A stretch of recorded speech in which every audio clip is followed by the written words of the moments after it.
అందరికీ నమస్కారం. నేను గత 4 సంవత్సరాలుగా పడుతున్నటువంటి మనోవేదన ఆ స్వామివారి దయ వల్ల మరి కంప్లీట్గా నేను ఏదైతే చెప్తూ వచ్చానో సత్యం నా వైపు ఉంది, న్యాయం నా వైపు ఉంది, భగవంతుడు నా వైపు ఉన్నాడని చెప్తూ వచ్చాను. అదే నిజమని రుజువు చేస్తూ కంప్లీట్గా కోర్టులో మరి క్లీన్ చీట్ రావడంతో స్వామివారికి కాలినడకన వచ్చి మొక్కు చెల్లించుకుంటానని అనుకున్నాను. దానికోసం ఇవాళ ఇక్కడికి రావడం జరిగింది.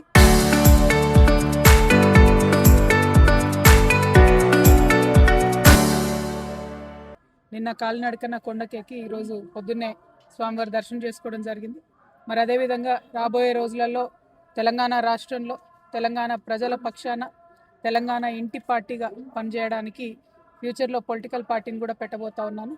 కాబట్టి దానికి కూడా ఖచ్చితంగా స్వామివారి ఆశీస్సులు ఉంటాయి, దయ ఉండాలని చెప్పి కోరుకొని మరి వాళ్ళు దర్శనం చేసుకోవడం జరిగింది.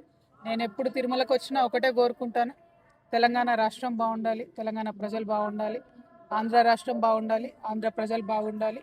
రాష్ట్రాలుగా మనం విడిపోయినా కూడా ప్రజలుగా కలిసి ఉండాలి, ప్రజలందరూ బాగుండాలని మనస్ఫూర్తిగా కోరుకుంటాను. అదే జరగాలని చెప్పి మళ్ళీ ఒకసారి ఆ భగవంతుని కోరుకుంటూ థ్యాంక్ యూ. జై తెలంగాణ, జై Andhra. Local to global news at your fingertips. మీ చేతిలో ఒక ఆయుధం. Download R TV app. Media legend Ravi Prakash is back.